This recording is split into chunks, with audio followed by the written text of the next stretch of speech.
Guys, আমাদের FC তমলবাই football tournament গ্রুপে season 62 টুর্নামেন্টের ফাইনালে উঠেছিল খান শুভ ভাই আর্জেন্টিনা এবং আরাফ হোসাইন ভাই উরুগুয়া। তো আপনারা দেখতে পাচ্ছেন আজকে খেলা শুরু হয়ে গেছে। প্রথম এটাকেই উরুগুয়া মানে আরাফ ভাই আসলে অসাধারণ একটা গেম খেলে। অসাধারণ প্রথম গেমটি উরুগুয়া দিয়ে দিয়েছে 28 মিনিটে। আসলে আমাদের আরাফ ভাই সত্যি অসাধারণ একটি গেম খেলে। তো আপনারা দেখতে পাচ্ছেন এবং দ্বিতীয় এটাকে আছে আমাদের খান শুভ ভাই। অসাধারণ একটি গেম খেললো খান শুভ ভাই।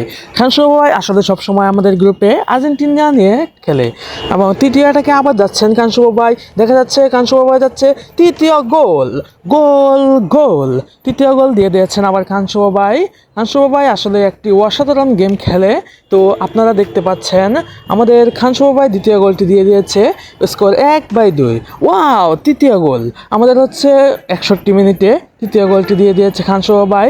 আসলে আমাদের মনে হচ্ছে খান শুভ ভাই ম্যাচটি জিতে নিবে। এখন কি করা যাক, আরাফ ভাই কি আমাদের ম্যাচে ব্যাক করতে রয়ে 71 মিনিটে আরাফ ভাই 2 গোল 2-3-এ এখনও আরাফ ভাই পিছিয়ে আছে। এখন দেখা যায় আরাফ ভাই কী করে। আরাফ ভাই ম্যাচটি ড্র করছে, অনেক কষ্টে মনে হয় ড্র করছে। আরাফ ভাই অসাধারণ খেলছে। খান শুভ ভাই আমাদের গ্রুপের বেস্ট একজন প্লেয়ার, আরাফ ভাই নতুন একজন প্লেয়ার। দেখা যাক কী করা যায়। এখন হচ্ছে ম্যাচটি ড্র আছে 3-3, 81 মিনিট চলতেছে। আরাফ ভাই দেখা যায় গোল দিতে পারেন কিনা।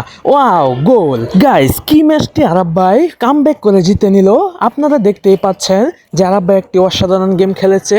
আমাদের ম্যাচটি উইন হয়েছে আরাফ মানে হচ্ছে উরুগুয়া। সিজন 62-র উইনার উরুগুয়া এবং রানার্স আপ হয়েছেন খান শুভ ভাই। তো এদের পেমেন্ট আমরা পরের ভিডিওতে দিয়ে দিব, মানে আমরা দিয়ে দিব গ্রুপের ভিতরে, তারপরে আপনাদেরকে ভিডিও করে দিয়ে দিব। তো দেখতেই পাচ্ছেন উরুগুয়া ম্যাচ জিতে কেমন সেলিব্রেশন করতেছে। তো সবাই ভালো থাকবেন, আল্লাহ হাফেজ। আর আপনারা কেউ যদি আমাদের গ্রুপে টুর্নামেন্ট খেলতে চান তাহলে ভিডিওতে কমেন্ট করবেন বাই টুর্নামেন্ট খেলতে চাই, তাহলে আমি আমার হোয়াটসঅ্যাপ নাম্বার দিয়ে দিব আপনার কমেন্টের রিপ্লাইয়ের মাধ্যমে। আর যারা ফেসবুক পেজ থেকে দেখছেন ইনবক্সে নক দেন, তাহলে আপনাকে আমাদের এই ফুটবল টুর্নামেন্ট গ্রুপে অ্যাড করে দেওয়া হবে। সবাই ভালো থাকবেন, আল্লাহ হাফেজ।